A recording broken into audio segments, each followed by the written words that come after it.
are the stars out tonight. Well, welcome, folks, to the Free Mind Podcast. We are masked up here for the conspiracy theory episode, and partially because the COVID, the whole deal here. But we also want to keep our special guest identity under wraps, because if it gets out, there's no telling what's going to happen to him and in our channel. So, but no, and if Steven, if you want to try to throw on, why don't you throw on some conspiracy theory stuff here as well in post. And if you're not seeing that and it didn't happen, then it's because you don't have eyes to see. You should be seeing it right now. But man, I am so excited about this episode because this is like, I was just trying to think, for us, it's been like a process, because I was like one of the just dismissed conspiracy theories out of hand. I don't even want to hear about it. This is crazy. Don't come talk to me about no 9/11, about any aliens, about all that kind of stuff. And, so then a few things happened. We were Christian artists, so we spent a lot of time taking our songs to radio. And we came to understand, there's nothing nefarious, but you understand there's like gatekeepers, and there's a few people that really make a decision on whether a song is a hit or not. And it's not really like you think. So you're like, I wonder if that goes on in other industries. Then fast forward, we have the Trump presidency, which basically exposes everything that can be exposed, no matter what you think about him. You get the Russia thing. You get the impeachment thing. Pretty soon you're starting to look at the news like, okay, what is happening here? Like, we knew they were kind of left leaning, but we didn't know it was full on assault, full court press.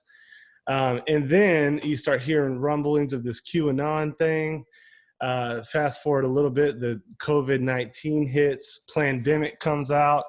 But then we actually start seeing some arrests. So we're like, man, you don't know what to think. So right now I'm seeing all these kinds of things coming across the internet, from people that are promoting quote unquote conspiracy theories to people that are saying, here's these crazy gullible Christians again. They're just doing these conspiracy theory things. You shouldn't be so intellectually weak and anemic. And so you get this back and forth. So a couple weeks ago, I'm looking into this. I'm trying to see, how do we approach conspiracy theories just with, more clarity and just you can find bits and pieces out there, but nothing like together. So I came across this gentleman's like one book. It might, so I was a math major in college. I was the only one at my school. So they called the math department and I stood up by myself. That was his book on Amazon. The one book on conspiracy theories from a Christian perspective. And I thought it was such a helpful book that brought all these streams together that I just wanted to talk through, really almost in order, chapter by chapter, and just get you to kind of walk us through how to approach these things.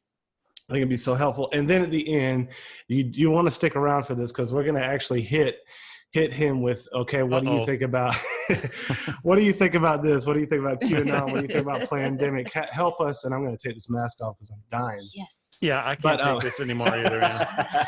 Bye-bye. Exactly. So, but then at the end, we're going to hit the actual conspiracy theories and apply some of the things that we learned from your books on how to approach them. So thank you, Doug, I don't know which one you go by, Douglas Van Dorn. Thank you for coming on the Free Mind Podcast. Van Dorn. Van Dorn. See, I got to do my better research here. And I knew that, Van Dorn. That's a conspiracy theory. That's my right. last name. So you can call me Doug. Doug is great. Well, thank you, Doug. And I want you to give them some of your resources as well. But why don't you just tell us a little bit about your background, what you've been doing, who you are? Okay. Well, I've been a pastor in a Reformed Baptist church north of Denver for about 18 years. We started that after I graduated from Denver Seminary back in 2001. And I was trying really, really hard to become a Presbyterian, and it just wasn't working, and I didn't want to move. So the church that we were in kind of sent us off to see if this would work. And 18 years later, we're still doing it. So got a great congregation, love the people. It's a fairly small church, so I don't have to be all things to all people. And and the CEO and a marketing guy and a counselor and it's everything. And so it gives me time to write things that I think are important. And this, believe it or not, I mean, I really do think that conspiracy theories is a really important topic that is not being addressed from as unbiased of a view as I would like to see. Sure. And just, to remind our listeners, the Reformed Baptists aren't typically known for being the kind of, oh my goodness, man, conspiracy theorists. No. So we didn't go and just get, we're trying to bring you guys some solid guests here, and you really are solid. You bring a lot of depth to this. So just to pop off here, then, why don't you tell us, how did you get into this? I know you tell a story about 9/11 and kind of your original approach to conspiracy theories as well, and what led you to kind of research this more in depth. Yeah, it was probably 5 or 6 years after 9/11, and had a pastor that I was talking to, and I just made some off the cuff comment about how I thought George W. Bush was just such a great president, and he's like, "You're kidding me, right?" And why would I be kidding you? Look at what he did, saved the world from terrorists. And he said, "Dude, they took down the buildings." And I said, "What are you talking about?" And as soon as he said that, I remember in my head going back to about 8th grade, and a demolition that my dad took us to, got to see it from the 41st story, I think, of what they call the cash register building here in Denver. And I went back and watched the footage of this. You can find it on YouTube. And I'm like, this is exactly what I was thinking of when I watched the tower fall live on that day.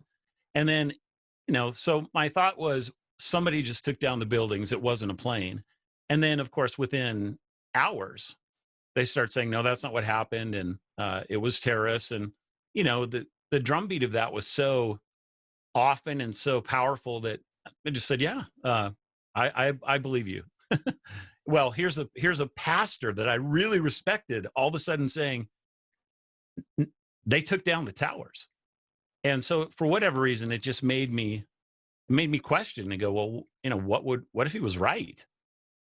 So then I started writing a book on the Nephilim in the Bible. I write on strange subjects, a couple of normal ones, but a couple of strange ones. And in that whole world of the giants in the Bible, there's you run across conspiracy theories. Like the big one is that there's all these bones in the United States and of giants that they found in the 1800s and 1700s. And there's thousands of newspaper articles. And where are all the bones? They're like not here. So the conspiracy theory is that the Smithsonian was this powerful organization that had people that would go to all of these sites, and then the bones would just disappear. So the Smithsonian took all the bones. So for whatever reason, I mean, since I was a kid, I liked In Search of and these kinds of shows. And so I've just been drawn to the subject. And I thought, back in March, with all the craziness that was starting, we all remember it. And I thought, I've wanted to write a book on conspiracy theories for like 5 years, and I've tried over and over again, and it just wasn't working. And it just came out within like 10 days at the end of March. So providential, right? Yeah, it really was. I remember having that same conversation about 9/11 with some friends when I was touring on the bus. So that's really funny. But, when I finished your book, I said to myself, I've got 2 groups of people I need to call and apologize to. One, the first group is those that I pushed my own conspiracy theories on. Or the second group is the group the way I've responded to their conspiracy theories. So it's so well written. So I'm so glad to talk with you today. But you mentioned that you feel like conspiracy theories are more common than we think. Can you unpack that for us? Like how common, and how'd you come to that? Oh, well, I mean, I think the very first thing that I have in the book is like this list of just all these conspiracy theories. And that wasn't even, the tip of the iceberg. There's just so many of them out there that I've known about for whatever reason, just because it's a hobby and I like to look into strange things. So that kind of just got me thinking about things like, have there been conspiracy theories in the past, and have any of those proven themselves true? How far back can you go? Is there anybody that's been writing on this subject? And I found, there's a couple of scholars, and and some good work that's been done, in my opinion. And then my mind went to the scripture and like, are there conspiracies in the scripture? And even, are there conspiracy theories in the scripture? Sorry. We're being put upon here. No, go ahead. Sorry about that. So yeah, I mean, I think that there are a lot of conspiracy theories that are out there, and I think that, and this was my impression back in March, and it's only gotten more confirmed in the last 4 or 5 months, that what's happening in 2020 is just so beyond the pale weird that it's like just this hotbed of fertile soil where any and every conspiracy theory you can think of is starting to be entertained. And then also, on the other hand, there's some real pushback from some pretty important Christians to basically say, don't you ever think about any conspiracy theory ever in your life. And I find that pretty troubling too. Yeah, I mean, and that's what you said. I love this part where you wrote, conspiracies exist, not conspiracy theories, but conspiracies. They are real. While obsessing over them can do harm, and even entertaining them can have radical changes on a person's outlook on life, for better or for worse. Not entertaining them can be just as harmful. Yep. When people absolutely refuse to entertain even the possibility of conspiracy, they fool themselves. That's good. And it can be dangerous. Like, think about, I don't think I put this in the book, but it just pops into my head. You think about the 1917 revolution in Russia, or something like that. You can think of these all over the place. And if you were not entertaining that somebody might be doing something nefarious, well, we all saw where that ended. I mean, Russia ended up murdering 20 to 50 million of their own people. And you know, you talked about how another aspect of what Nerva was asking about as well is like how normal conspiracy theories are, like even stuff at our work, right? Like, Right. You know, what are some like small level conspiracy theories that we all engage in every day? Oh, I mean, you just think about like, the boss is totally out to get me, man. And then they start gossiping about it. And then it becomes this kind of thing that works its way through work. Or, you know, you're in a family and you have a one favored son, and everybody knows it. And so then they start working out this conspiracy theory of why the parents hate them so much. Or, I mean, just those happen in ordinary life all the time. Right. And I think, you know, the hard part for people to actually entertain is, but how could that happen though on such a big level? Because certainly it would get out. And I think we're going to come back to actual conspiracies that you mentioned, that after the fact they have turned out to be, in fact, conspiracies that were hidden for many years at very high levels. Right. But that's sometimes the hard leap for people to make. But before we jump into actual instances, let's talk a little bit about the history of the phrase. I like how you broke that down. We recently saw, you know, we've been watching these YouTube videos, and one of the common claims is that, well, the CIA invented the phrase in 1967 as a way to ward off any questions or questioning of the narrative that they were trying to put forth. But you talk about that, but can you just give us a little bit about the history of the phrase itself? So because of Google Books and it's being so searchable, you can actually go in and type in conspiracy theory and give it a search section for years or whatever. And you find that the phrase goes back to at least 1870, I think it is. And you find it in courtrooms. So, which makes a lot of sense, right? Because you've got two people that are fighting over something that's happened. And so one guy will say that this is a conspiracy theory that took place. And the way that the phrase was used was not, it wasn't malevolent. It was just kind of benign, but it was focused towards somebody who was committing a real conspiracy. And that was obviously what the court was trying to figure out. So it's not like the CIA invented the phrase. That's incorrect. And I hear people say that all the time. But it is actually true that they co-opted the phrase, that they used it to create something that it wasn't really being used like that before. So that today, when you hear conspiracy theory, like if you watch CNN, basically any hour of the day, they use this word. And it's always this horrible thing that nobody should ever, ever think about. So it becomes a thought stopper. It becomes an argument killer. Just throw out conspiracy theory as a phrase, and you've won the battle already. And that was very deliberate. I forget what it was, the document that we have that was unclassified in the Freedom of Information Act that the CIA did. I think it's called Concerning Criticism of the Warren Report or something like that, where they actually come out and tell you. And I think I have that as an appendix in the back of the book. Yeah, it is in there. I would recommend reading that too. No, that's interesting. So you're saying that it was around before, but it was benign. It wasn't necessarily a pejorative thing to say, well, you're a conspiracy theorist, or this is a conspiracy theory. But the CIA took it and either weaponized it or subverted the use of it and used it as a negative thing to stop people. That's interesting. Yeah, and the Warren Report, for those who don't know, it was kind of the official report that they did after JFK was assassinated.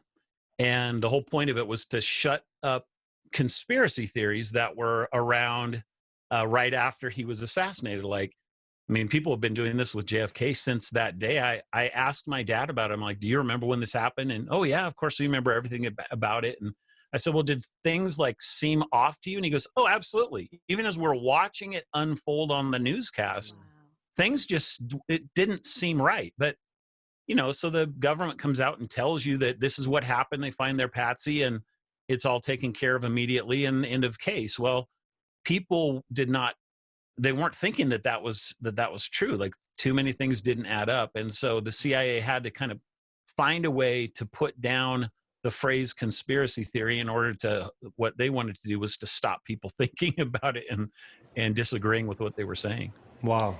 So the term conspiracy theory has evolved over the years, apparently. Do you have a good definition of the term conspiracy theory? I know it means something different today than it did in its origins, but what are your thoughts on defining it or having a good definition of it? Yeah, so it's made of two words, and I think it's helpful to look at both of those words. So conspiracy is the first word. And what is a conspiracy? It's just a plot of two or more people to do something in secret against somebody else. And if somebody doesn't think that conspiracies are real, then they've got a serious problem. I know we'll get to it later, there's conspiracies all over the Bible, from Genesis chapter 3 all the way to the end. So that's probably not the word that's too much in question. It's the word theory that's really interesting to me. Because you can go back to Webster's, I think it's his 1828 edition. He talks about the word theory. And the first word that he uses there is the idea of speculation, which makes sense. It's a theory. So I'm starting to think about, well, I'm trying to speculate about how something can happen. But if you look at a different definition of it, more modern definition, which is ironic because this is exactly the opposite of the way the phrase is used. But the more modern definition would be something that is scientific, that you're trying to understand in a logical, rational manner. Okay. So those are two totally different ways of thinking about the word theory. And my opinion is that what has happened is that, even if the phrase wasn't being used back before 1870 that we know of in literature, certainly the idea was. And conspiratorial thinking, I found a good scholar that was writing about kind of the early American thinking of Britain and how we came to be Americans and how they were terrible and then the British were doing that to us and they were terrible. And like conspiratorial thinking became part and parcel of what it meant to be an American. And furthermore, they say that it was actually viewed as a good thing because it was somebody who was using their own mind to be able to think about things and not necessarily just taking whatever somebody said as the gospel truth. So that's kind of the scientific way of thinking about it. But what I think the CIA did is they took the science out of it and they turned it into pure speculation so that there's no longer, you can't be rational and think about a conspiracy theory. You can only be, and then they use these words all the time, a kook, a nut job, insane, and those kinds of words. You watch, I've seen like 4 or 5 of these the last couple of days. Cooper Anderson on CNN, he can't stop talking about QAnon right now. And every time he opens his mouth, he uses one or more of those words. Interesting. Yeah, that is telling, and I want to get to those words because you list those and the sources Yeah, for those. it's a good list It's of really stuff. good. One of the things when we started looking into it, some of these phrases that kept coming up, and now it's become a joke in our house, but false flags, psyops, astroturfing, and I didn't really know what those meant, but you really clarified those. So let's just kind of go in order here. Tell us about false flags. How does this connect with conspiracy theories? Well, the idea of a false flag is that somebody's committing a conspiracy, okay? And you're not being told about it. And they're doing it on a big, grand level. So it's hard. Like, I hesitate to know what should I say specifically about an event that I think might be a false flag or not. Yeah. But Well, just and let's take 9/11 as an example, because Sure. a lot of people think that would be a false flag. So the point is that you find some extravagant event that will change the course of history, really. And it could be a smaller thing, like you create an event in order to have some sort of a political agenda driven forth because popular sentiment isn't for it. But if you create an event, all of a sudden it'll be for it. And if you remember 9/11, that's exactly what happened, right? Nobody wanted to go into war, and then all of a sudden, terrorists take down our buildings, and within a week, we had declared war on Iraq, which is what I would say was exactly what they wanted to have happen. So I think I put this under the category of a gray psyop, which is not as dark as it could be, but the idea is that you don't know what the real source of the event is.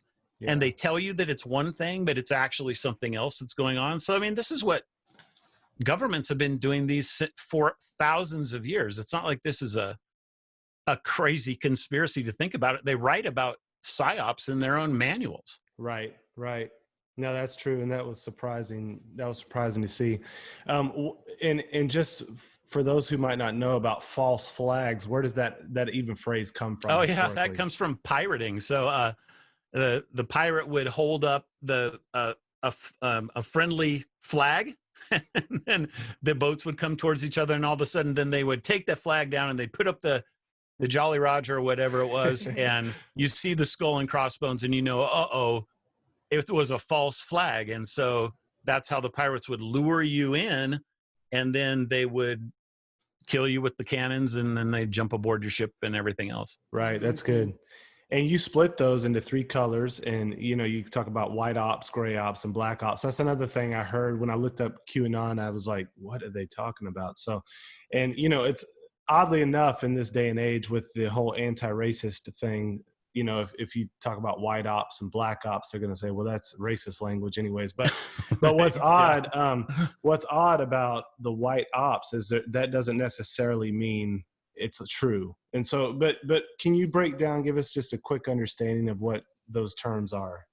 So a white psyop is an official statement made by the government. And so someone in government tells you something and it becomes the official story.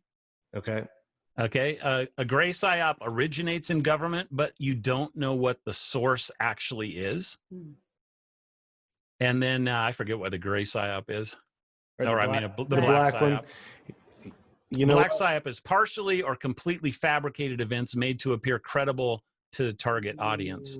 Wow. Yes. Okay. Wow. And we will come back to examples. And all these are 3 types of psyops. And you said that's one thing I was really shocked when I began to go down the rabbit hole a little bit, that you really can just Google this and find that there are military operations that are based in these very activities. And you I think you defined it here. You said these are, according to the Department of Defense, planned operations to convey selected information and indicators to foreign audiences to influence their emotions, motives, objective reasoning, and ultimately the behavior of governments, organizations, groups, and individuals in a manner favorable to the originator's objectives. Wow.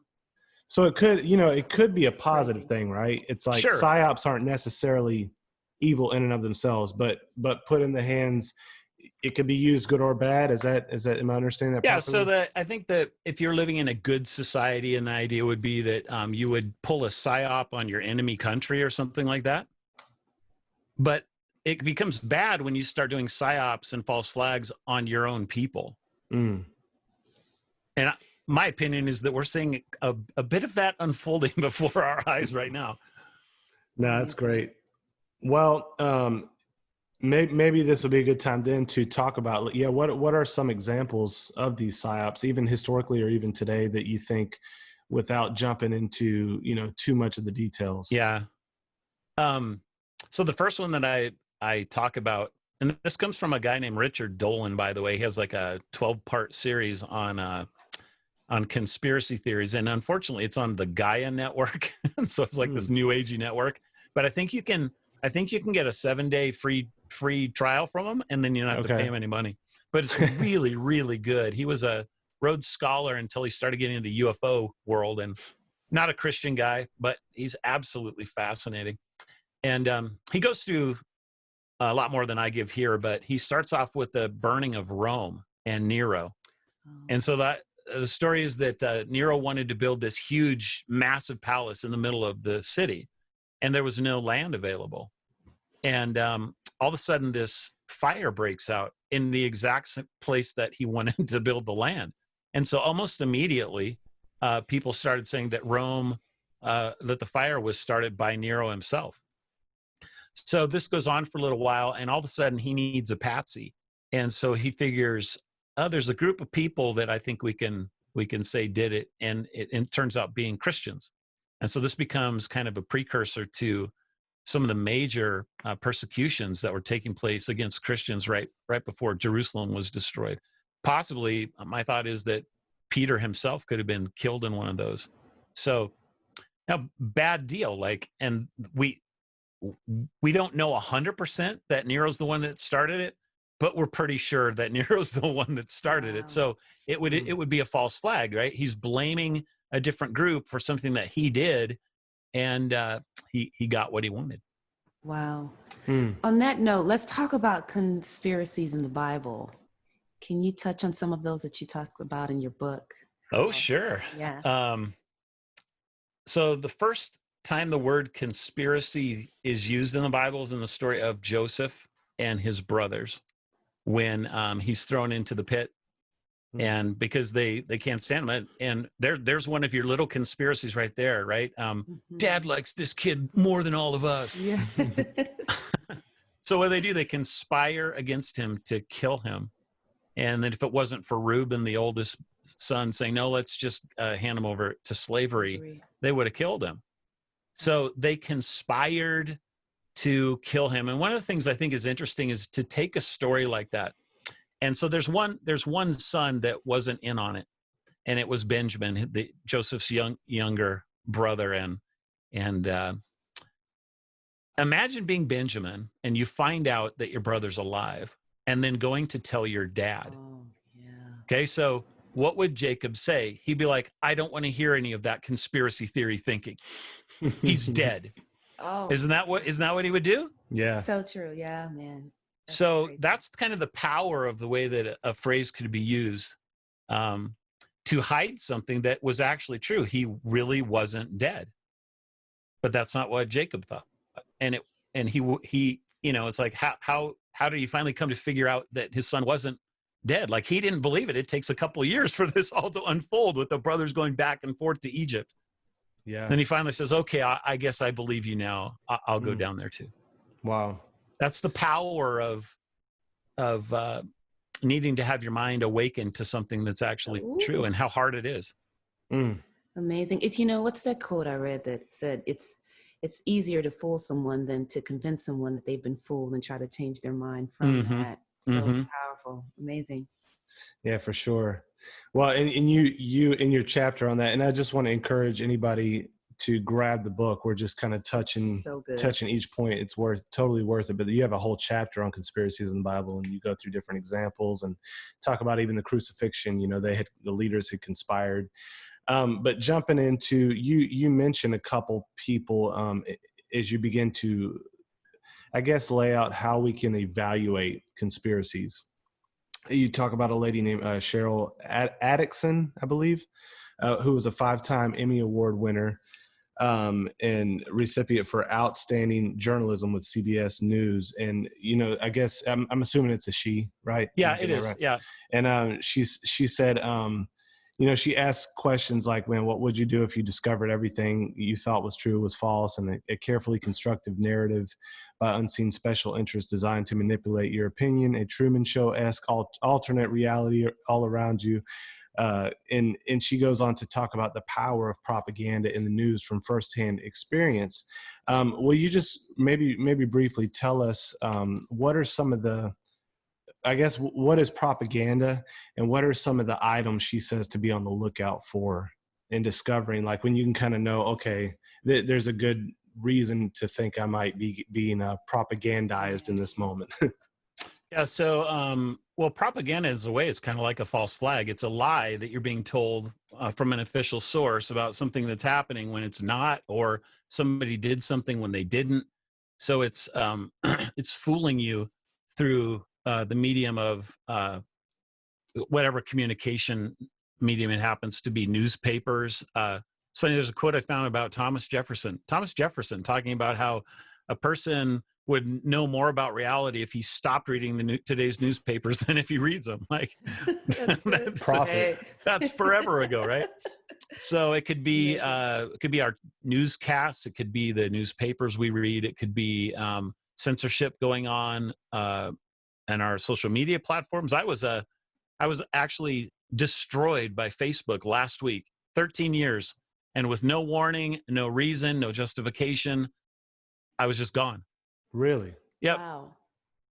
Oh, yeah, my I'm goodness. still fuming about that. So Unbelievable. that's the propaganda. Like they don't want certain things to be talked about, and so they shut it down. They lie about things that are happening, and it's not good stuff. So, well, and again, that's what I think is opening people up to at least entertain it, because we're seeing so many obvious examples of that nowadays. And even we posted something on Facebook just when the 9 doctors, you know, we're talking about hydroxychloroquine. right. And all I did was, I didn't know the facts of the case. So I simply put it up and said, you know, I said, Facebook, stop censoring us. Let us listen to it and decide for ourselves. Mm-hmm. I said nothing about the truthfulness or veracity of the claims Right. themselves. Well, they flagged it that day, false information, and then took my whole post down as I was interacting with people. Yep. Just on the nature of censorship. And, you know, when you keep getting that kind of stuff, you're like, okay, this is something about the official narrative is askew. And so I think we, you know, it would be to really shut down all critical thinking faculties at this point to say, yeah, the official narrative is usually or almost always right. And so that's crazy that I didn't know they took your post down. Now you also connected propaganda to Hitler's Germany, and I've heard that this is the case, that even some of the peoples that worked for his was it called Ministry of Propaganda or something? The Ministry of Propaganda, right? Yeah, so they came over after the war, and instead of being put to death, some of them were actually put to work by the CIA. Yeah. Can you tell us a little bit about that history, and is that actually true? No, that is actually true. There were hardly any people that were put to death in the Nuremberg trials. It was a handful. And we just assimilated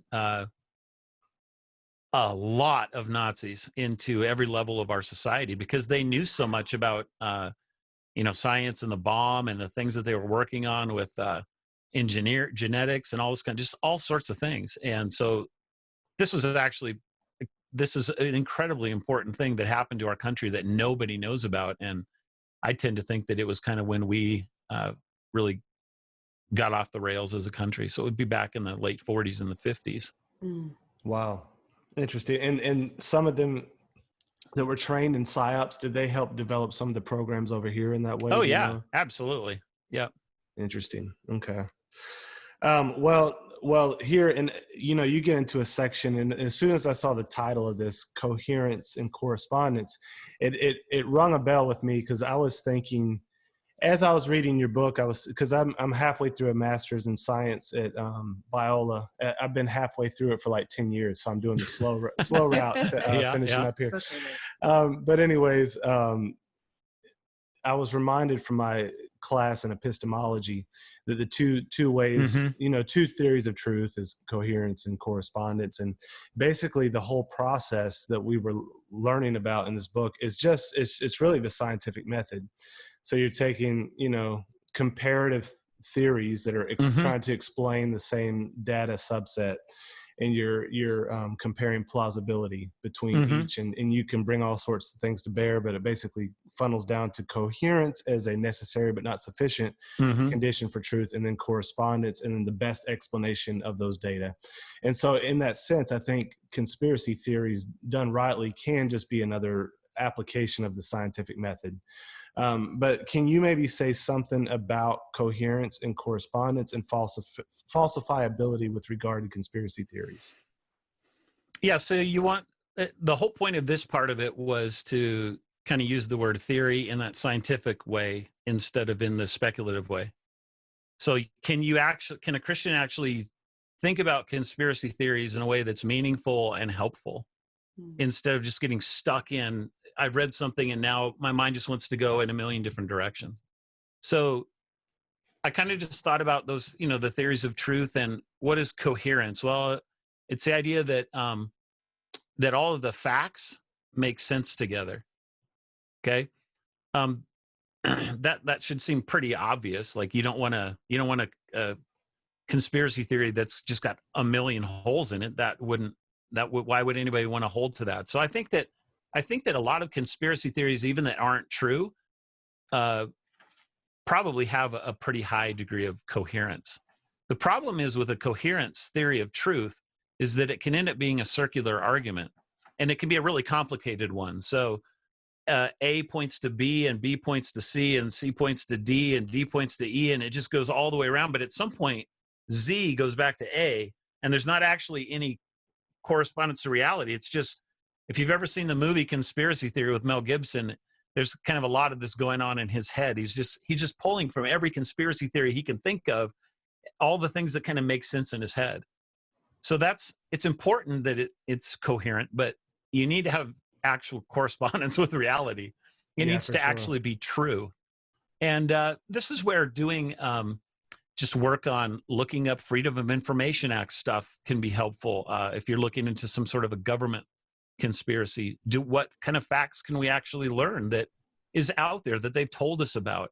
Not that you can necessarily believe everything that even they put out, but at least you can do some rational scientific investigative journalism into thinking about the theory, and find out if there's any correspondence with reality that's going on.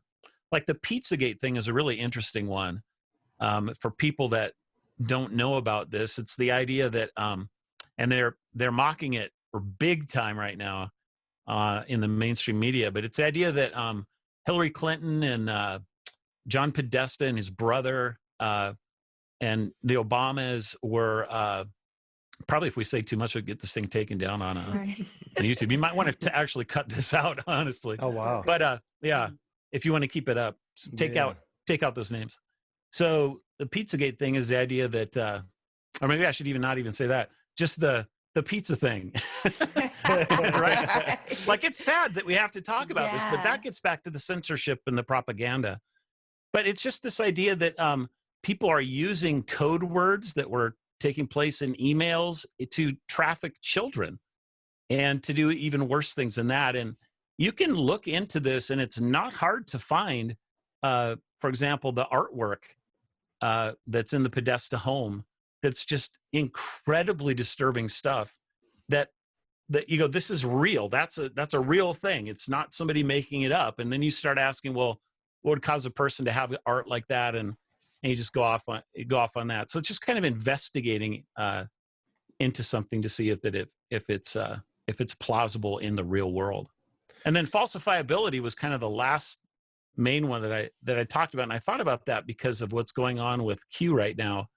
I thought, and this was not mean. I've looked into it quite a bit since then, and I'm more confirmed in this idea that there's such specific things that are being said that they can either be proven true or false, like right now, or within a very short period of time. And I really like that for any conspiracy, but it's very rare to find that. And I actually think that, I know that it has proven itself to be true several different occasions in very specific and fascinating ways. So that's interesting. Yeah. And it's kind of the difference between like, you know, some of the psychics or tarot card readers that aren't like demonically charged. So they're kind of giving vague generalities. And then the people that sometimes, like even on the prophetic end, you get it in Christianity as well, you know, whether or not you believe they're actual prophetic words, but sometimes you get stuff that's so specific, it's at least testable. And then other times it's vague enough where you're like, well, that it could be almost anything. That's a Nostradamus prophecy, just exactly. Like that. It could be anything you want it to be. Exactly. And so I think that's a good test. And they like to have those for scientific theories. That was Karl Popper, right? That talked about falsifiability. Is there an example?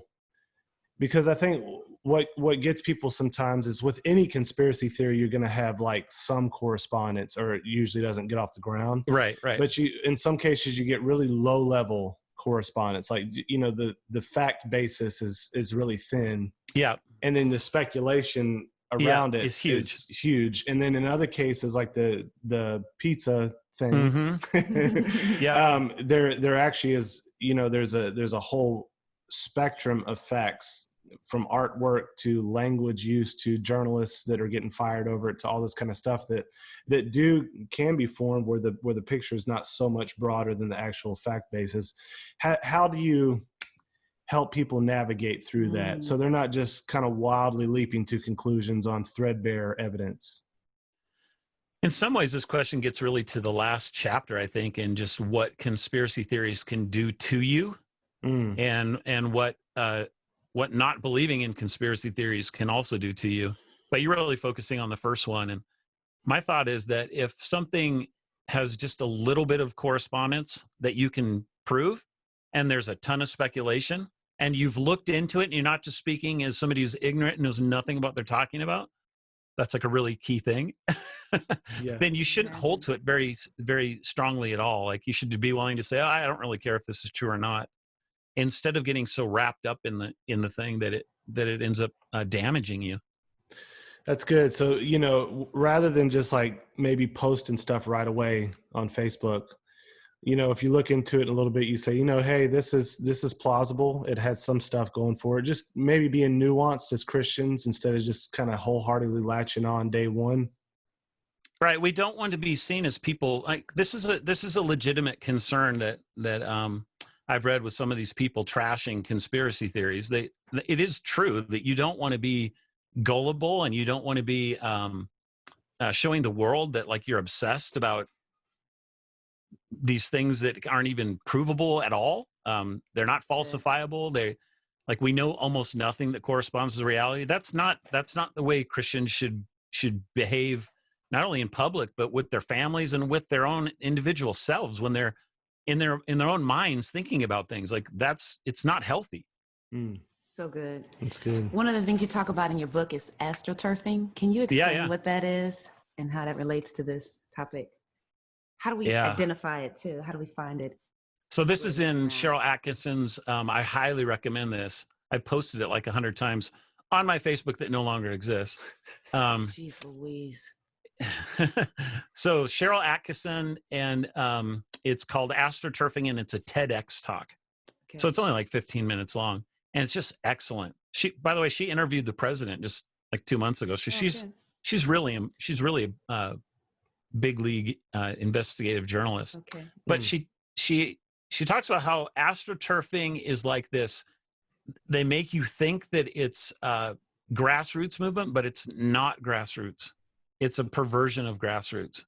And so you find it on like Wikipedia when you're reading some kind of like a article on maybe a drug or something like that.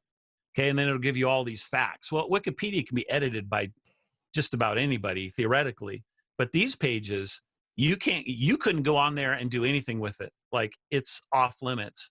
And they have people that are paid to say things in these articles that are just not true, or that they'll make fun of something. So one of the things she talks about is, and I thought this went over straight to conspiracy theories. They do this in astroturfing all the time. If you're reading something and all of a sudden you come across the language of crank, quack, nutty, lies, paranoid, pseudo, conspiracy theory, you know that something's not right here, because it's an ad hominem. It's not a logical way of thinking about something. So they're just attacking the thing and making it sound like it's kooky, when the reality is actually probably the exact opposite. Jeez. Mm. That's the biggest one that I found in her talk, that I thought that's really excellent stuff. So people can watch that. I highly recommend Yeah, it. maybe we'll link check it that. out. We'll link that in the show notes as well. It made me think of, like, I've heard of this happening with artists, like where major labels, they sign an artist, but they put them through the indie artist. Like they make them look like they're this undiscovered, not person, but they put all this money behind it and all this marketing behind it. They're actually on the label, but it's like a ghost thing to make them get the swell of grassroots. And it kind of made me think of that whole process. You also mentioned Richard Dolan's list, and maybe we can link a couple of his. Is there anything you would want to point out from his kind of talk as well? Let me go to that section. You guys can talk for a minute if you want to. Yeah. Well, when you mentioned addicts, is it Atkinson or Atkinson? I think it's Atkinson, but I don't know. Okay. It's a tough one. So she, you know, when you talked about the quacks, it was funny because I remember, and I will ask you about this later on, the Plandemic thing and the 9 doctors. But the day after the 9 doctors did the thing in DC, maybe 2 days after, but Huffington Post, I was seeing this article go around the whole web, and it was saying the 9 quacks. And so immediately when I saw that, and you're exactly right. In most cases, you barely saw an argument against what they were actually saying. It was all aimed at the person, which is ad hominem, the Latin for of the man, and which, you know, people that used to take logic class in college would know that was a lot informal logical fallacy, but it's very effective, unfortunately. But yeah, if you got that list there, go ahead and So he's talking about how to spot a false flag, and he gives just I don't know, it's like 5 or 6, 7 things, which are interesting. So just think about something like a 9/11 or, you know, a mass shooting that you find, and he points out that you don't want one of these. You want to have more and more of these. The more you have of these, the more certain you can be that something's not right here. So he talks about something that's spectacular and emotional or traumatic and unusual event. Okay. Something that gets instant media saturation. Something where the case is quickly closed. Somebody is found to be a convenient scapegoat almost immediately. And then you have a decisive and negative government action taken. And then you have anomalies and questions almost immediately arise. And then his last one is, ask yourself, who benefits from what is taking place before my eyes? So good.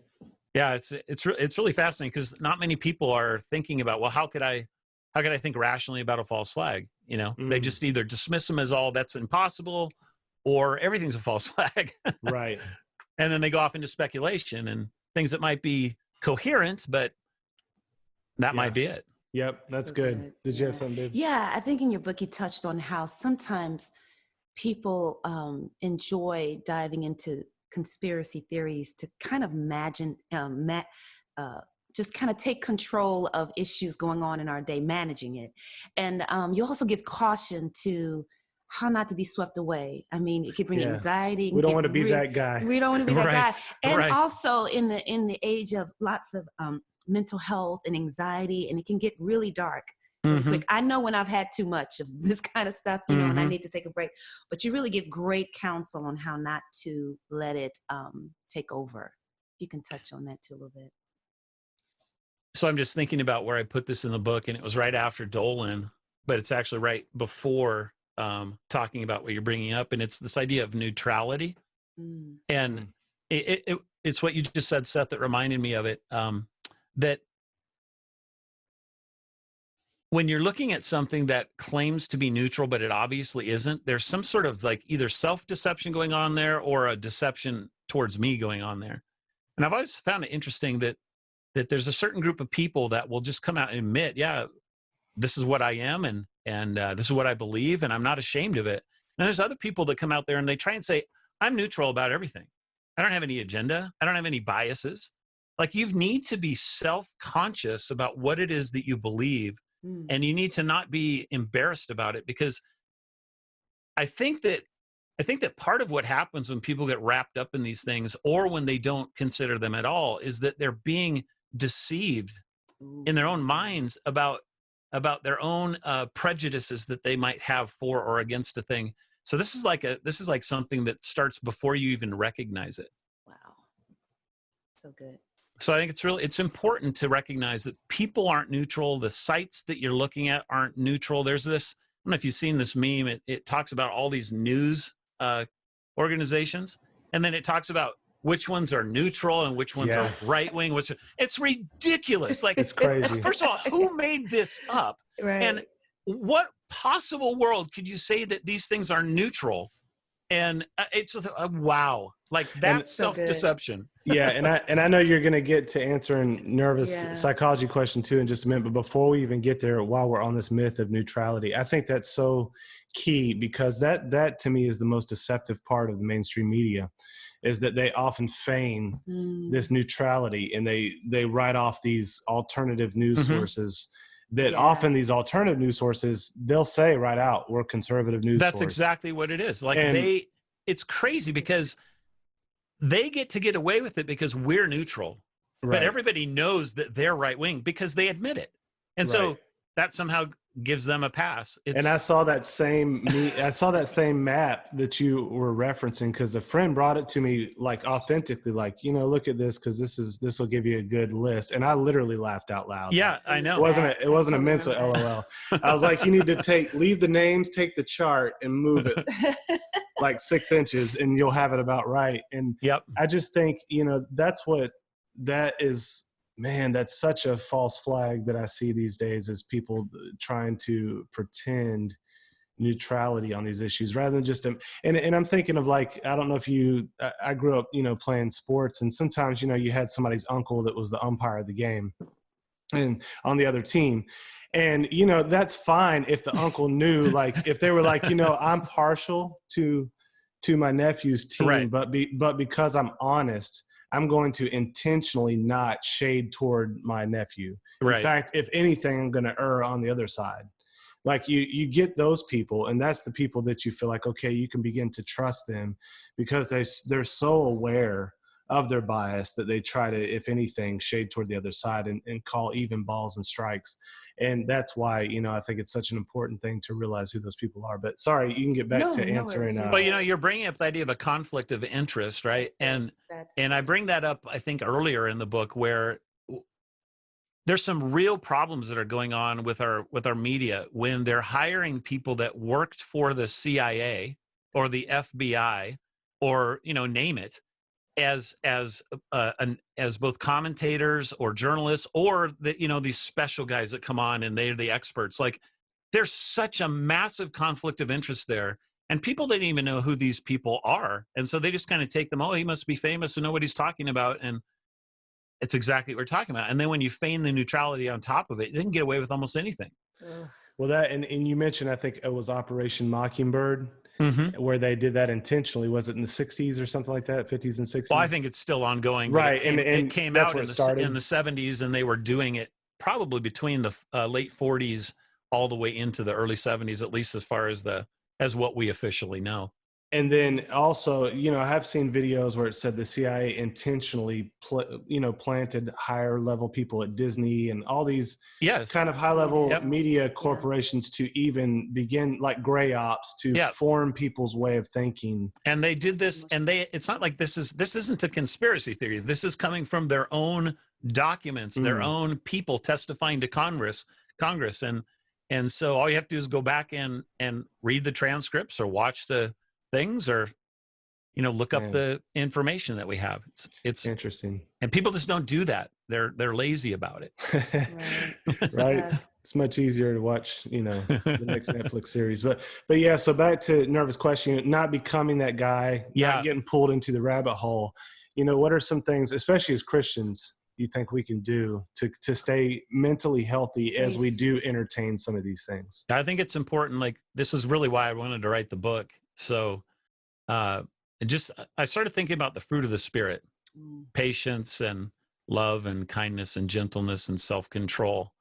And then I started thinking about, what do some of the people that I know who obsess over conspiracy theories, at least from time to time, and sometimes a lot, what kind of things are they exhibiting? And I see things like worry and fear and anxiety and obsession over things and mistrust. Think about Alex Jones and mistrust. He doesn't believe anything that he sees. And then anger. I think about Alex Jones with that too. Like, the guy he's bombastic. He's an angry person. People get frustrated because they can't do anything. And like, this is the opposite of the fruit of the Spirit. I think a lot of people, when they think about some Christian writing a book on conspiracy theories, like, this is probably what they would think about. Wow. For sure. That's good. And it's true. And it's things that we need to be watching out for, which means that you have to be, again, self-aware.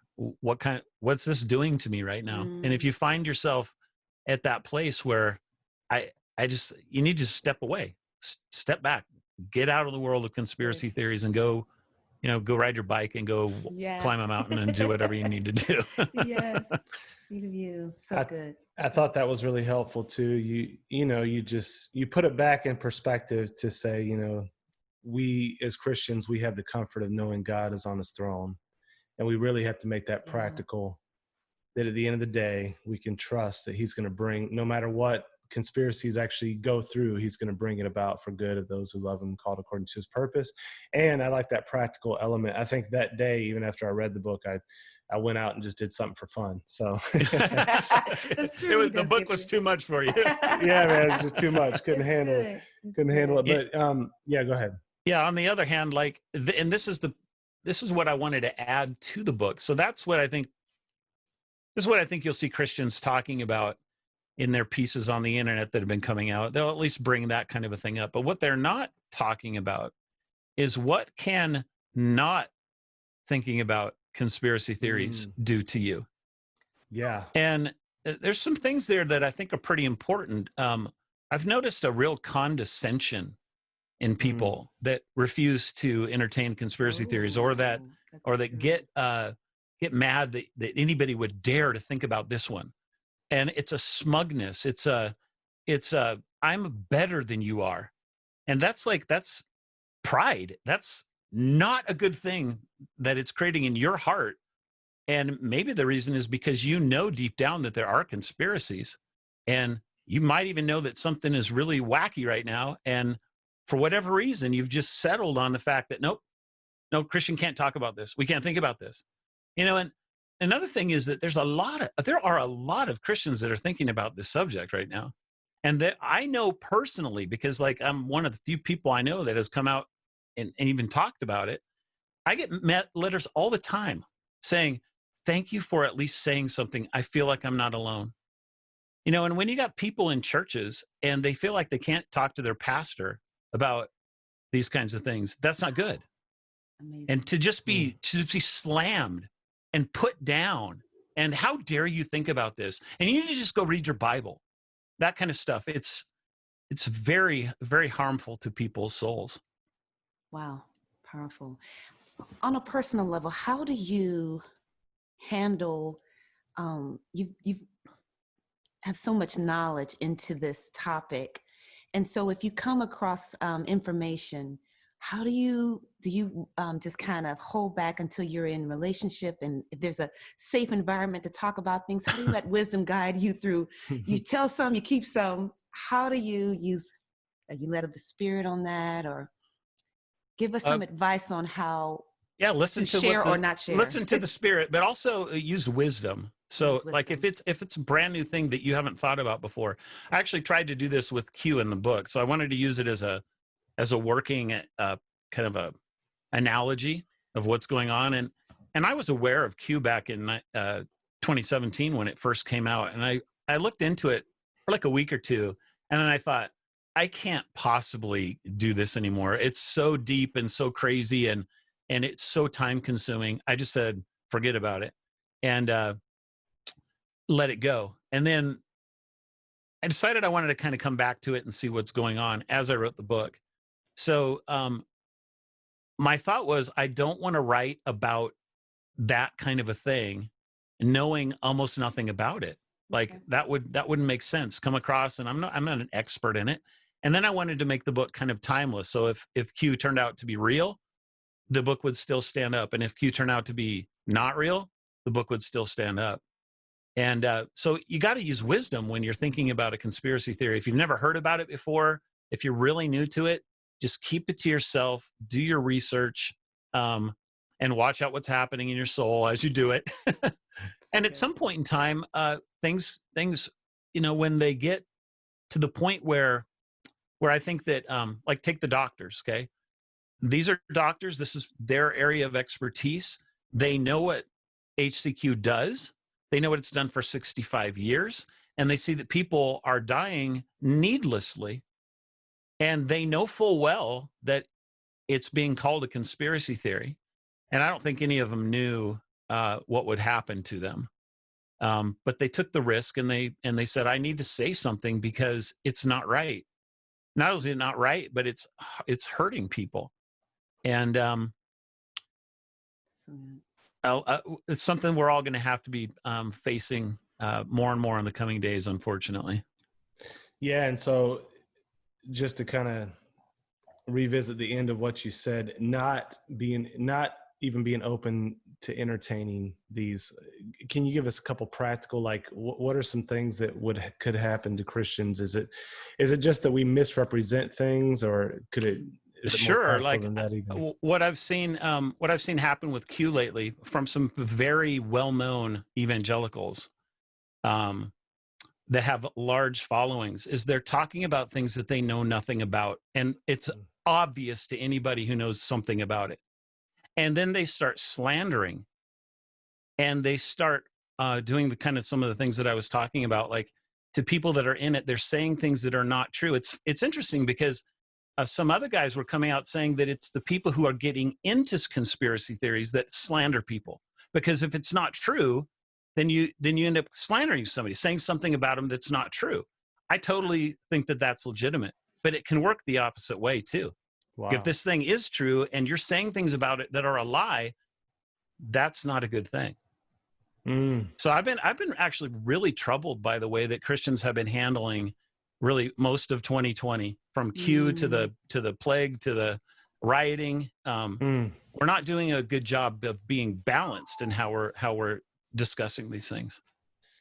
Wow, that's a really good point. And I can't remember if you said this explicitly in the book, but something that popped in my head or came from the book that was another way of thinking of conspiracy theory is to just dissent from the official story, like an alternative narrative to the official one that's coming across, whether it's through the media or government. And I think when you put it in those terms, it just says we need to really wrestle this out. And I think exactly what you're saying is people that do know, they have looked into these cases when they see the church just buying gullibly into the official story and then shaming those who don't.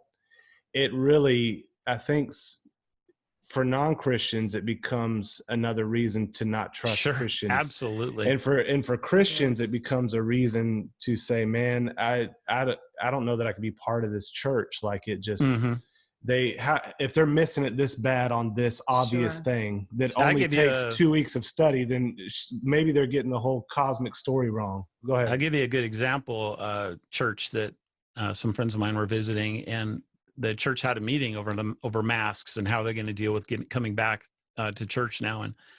And they decided they were going to go hardcore on everybody's going to wear masks, everybody's going to social distance and all this stuff.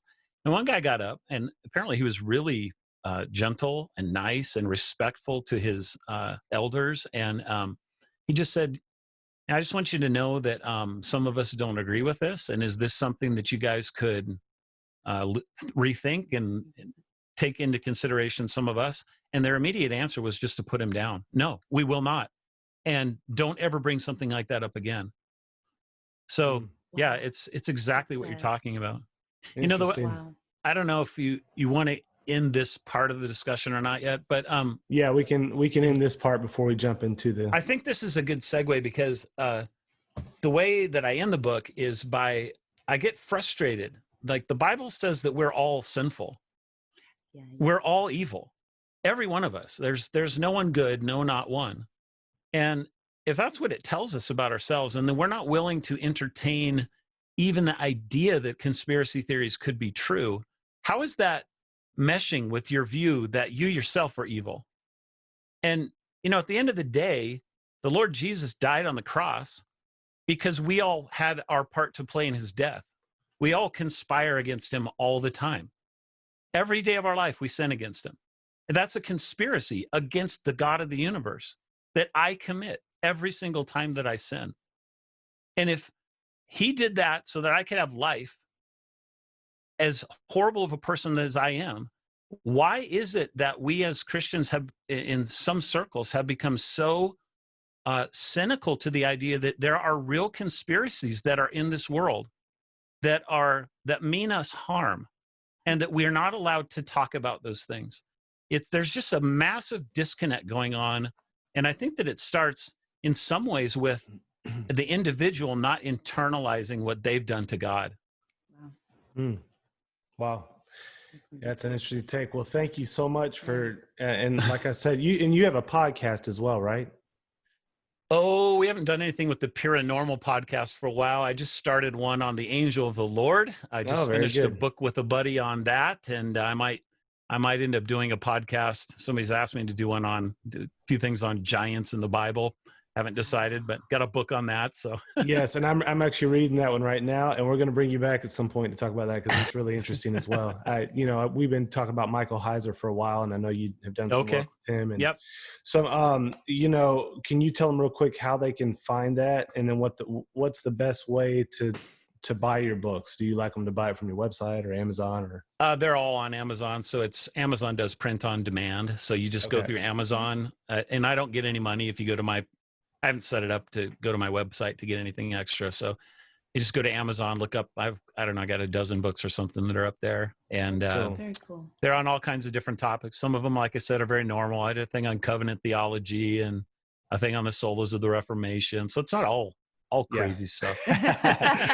That's great. And we're about to jump into some really fun stuff. So if you're listening to us on our audio podcast, you're going to have to go become a Patreon donor for as little as $1 a month. You can hear the next, but we're hoping you really value the podcast enough to just go on and dig deep into that wallet and give an even higher offering on patreon.com, so you can listen to the rest of this episode.